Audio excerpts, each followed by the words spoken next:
The Global Business Report on Arise News. A video on social media is being widely circulated in Nigeria and features a restaurant owner alleging that AMAC, the Abuja Municipal Area Council, sealed off her business while customers and staff were still inside because she lacked a particular receipt of payment to continue operations. The restaurant owner then alleged that 250,000 naira, about $650, was demanded in order for the business to be reopened. She claims she's made all required payments to stay in operation. Let's take a listen. I know this is not just me that this thing is happening to. It's happening to a lot of business owners in this country. But this is not fair. This is not fair. Like we work from morning till night to make sure that we attain this success. We make sure that we help these people that work under us. I mean, you can't expect us to be doing business and at the same time every bloody day these AMAC people will come and frustrate you. I'm just coming from Gwarimpa branch. I'm going to post the videos beside this one. Like, they went to Gwarimpa branch this morning. It is a restaurant that has a bigger branch. The main branch is in Busetu. You come from nowhere. You just go to the other branch and seal it. And you sealed it with the people inside plus customer. Why would you seal a restaurant with people inside? Why? With food, with things that we took to that place. For what reason? You said, oh, you need a food handler's receipt. Because we did not have the food handler's receipt in Gwarimpa, they brought a court order to seal the place. Then they called me. I was in a meeting. I said, okay, let me speak to the guy. I spoke to him and he said, madam, it's either we lock it up or you give us 250. And I was like, I don't understand. I give you 250. Where the hell will I get the 250 to give you? Every bloody day you come with different receipts. I said, sir, we've paid for this. The receipts are in the main branch. Could you come to the main branch or can you wait for them to bring all the receipts? Before I opened this restaurant, I went out of my way to do the right thing, to get all the receipts. Every single thing that we need to register for, I went out of my way to get them. I registered for them. Last year, I did the whole registration. We paid through Remitter. Then they keep coming every day. When we show them a receipt from the remitting thing that we did, they keep saying, oh, that is not us. This is our own. Give us this. This year, I said, okay, let's do the Nigerian way. Give us everything that we need to pay in total. Then I will give you, there's one particular person that comes, I give you, go and pay everything and give me a receipt. He went, he did that, they gave us all the receipts. They said we have to do tests for all the stuff. I took my time, down a place with people inside. Then you tell me it's from the court. Which court order will tell you to shut down a place? Then it's either they shut it down or you give them money. Why do we have to bribe you to do the right thing? Why? It's so bloody annoying that we have to go out of our way to constantly work to provide for people that the government is supposed to provide for. But we take this responsibility. More than 120 people are working under this restaurant. And then you bloody want to frustrate me every single day. I'm just 35. I cannot have peace in doing business. What kind of country is this? What do you want us to do? You call this person tells you, is this person. You call that person, we called them. As soon as I reached that place, I said, see, I'm here. Please, can you come back? Because I don't know where their office is. I don't even know where they live. Which particular office you go to. Come back and open this place. Then we resolve this. The reports are with me. They said they're not coming back. What do you want me to do? To leave these people inside this place to sleep?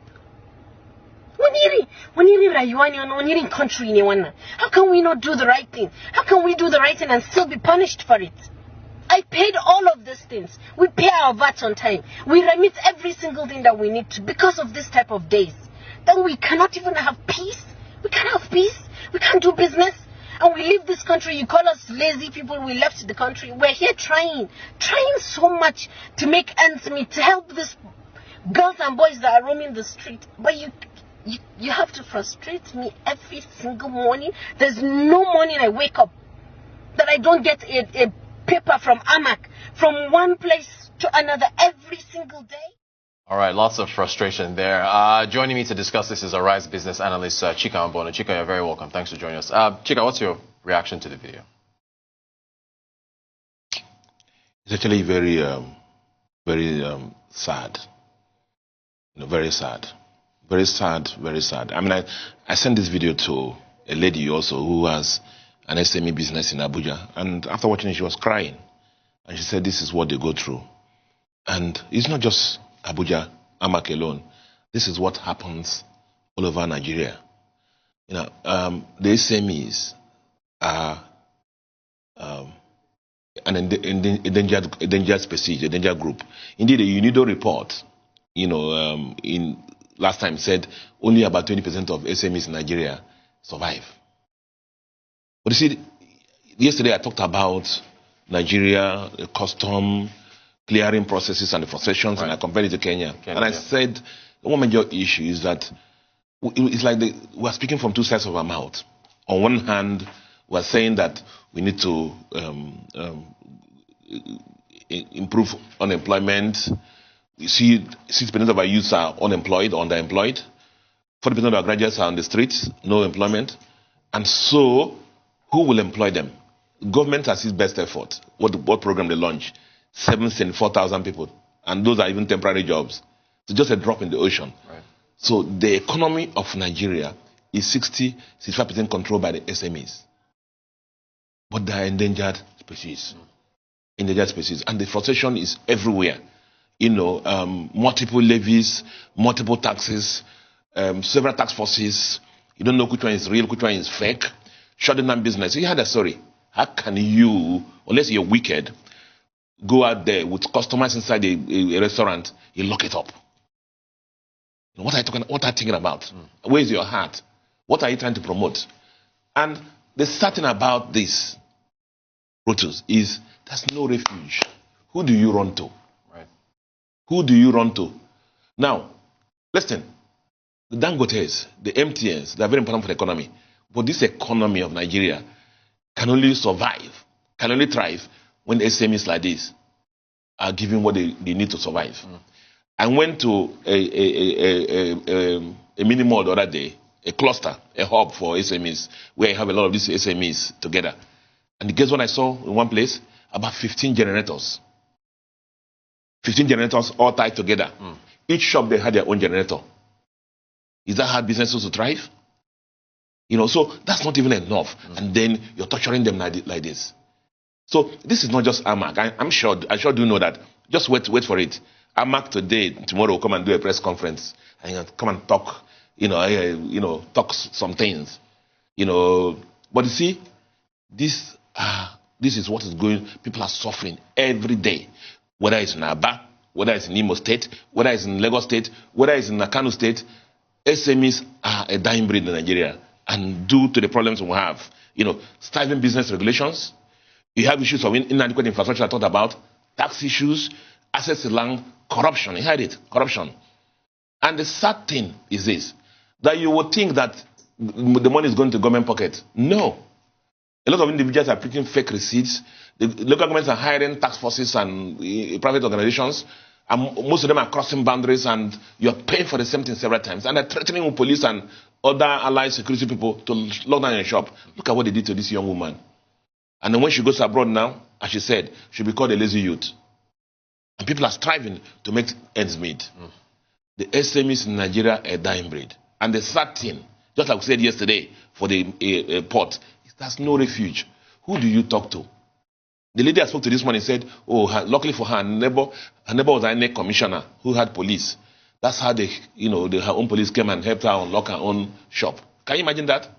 Will everybody have that access? Right. And so, I said we're speaking with two sides of the mouth. Yeah. The reports last time said our ease of doing business in Nigeria. I was going to ask you about that. That will move by 15 notches. Right. But trust me, brother, that this 15 notches have moved has not reflected in the day-to-day life of SMEs in Nigeria. I challenge any government official to stand, come to the program. Let's debate it. The SMEs in Nigeria are suffering in every respect. Even access to credit. Despite the billions and billions the CBN is pouring out there, still to get money, borrow money from the banking system by the SMEs, you see like passing through the eye of a needle. So, and as I said, like yesterday, there's nobody talking. No government official, nobody is talking. Now, let me tell you something. Yep. I said in this program that tax, somebody defined tax. I think it's Alex Oti that when I read it right up, it was very revealing that tax is a share of government in your profit for enabling your business. Yes. For enabling your business. Correct. So your business will be using generator that's costing you 2 million or 3 million every month to power. And now they provide power. Therefore, your profit increased by 3 or 3 million. For that increase in your profit, now the government had a right to what? Tax it. Tax it. Are you following me? I do. So, but look at the case, what we have here. All right, business analyst Chika, but I want to throw quickly to Benin, where we are looking at the inauguration of a business-friendly governor, Obaseki. Let's go over there, Chika, and take a look at the proceedings in Benin. So it's live images there in Benin City at the inauguration of Governor Godwin Obaseki, Edo State. Chika, we're talking of ease of doing business. He has, of course, a financial services background, Governor Obaseki. Is he in Edo State going to be facing the same challenges for SMEs there elsewhere? We talked about it already that in this program, I think last week, and we said that the states, need to enable their state, the environment for businesses. Yes. And so every state governor, especially even for the state governor, who came from the private sector, should actually provide the leadership for getting investments into his state. Because most of them just rushed Abuja, as I said, to go and share federal government oil revenues. All right, I think it's going to be the swearing in is going to be happening right now. There we go. Let's take a listen. I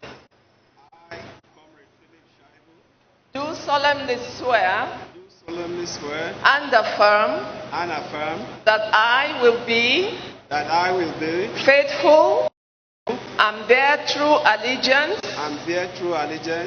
to the Federal Republic of Nigeria. And that I will preserve, protect, and defend the Constitution of the Federal Republic of Nigeria. Oath of office as Deputy Governor.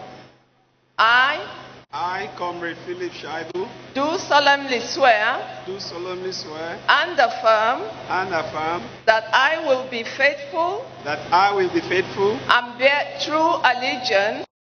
All right, live images in Benin City as the Deputy Governor, Philip Shaibu, takes the oath for another term. And of course, we just saw the governor himself, Obaseki, applauding as he completed the oath. And there he is signing off as we watch the proceedings in Edo State, Benin City, as the new administration gets set for another 4 years. Chika, what do you make of the challenge ahead of them? We're talking off camera about the budgets. And, we talked about the budget, and we said that Benin budget is about like 10% of Lagos budget. You're right. And I think it titled it the budget of Renaissance or something like that. Right. Yes. I think Renaissance. For those states. And I guess he's done politics in the first term. Towards getting his second term, it was a tough election for him. And we hope that he will build legacy.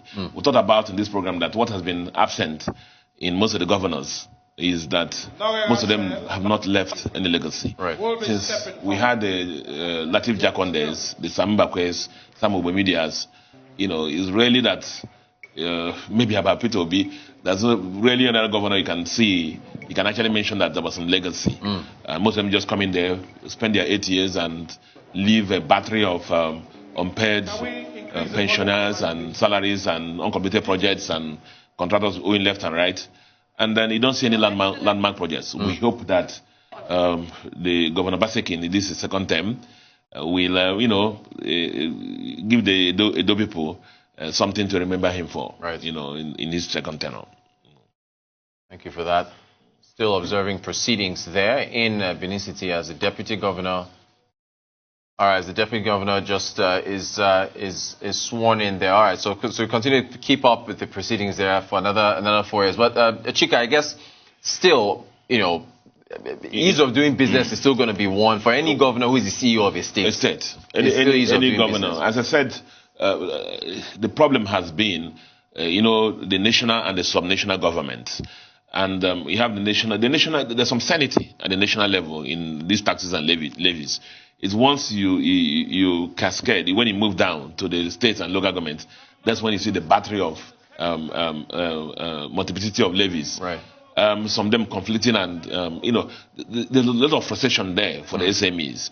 As I was talking before, I went for the swearing in. I said the tax is supposed to represent government's share of your profit. Right. By helping your business, enabling your business, making this life easier for you, expanding your profit. So Right. they just say, we help your profit grow. Let's take some of it as tax, and you proudly, give that out. And that's a major problem, because our tax net in Nigeria, remember, is about 6 to 8% of our GDP. GDP, and it needs to be expanded. Net needs to be expanded. So look at, for example, the Lagos Badagry Expressway. There are two major markets there: the international trade fair market and the Alaba international market. Yes. Each time you read about traders whose containers move from the port and fall, and goods are lost because of the bad roads. They even had to protest at the time, and police had to arrest them and beat them up. So you can imagine if those roads are built, How to improve. how improve their, and you go to the markets and say, see, we helped your profits, pay your taxes. Gotcha. Pay Thank your you, taxes. All right, there's live images now of the governor himself, Obaseki, as he approaches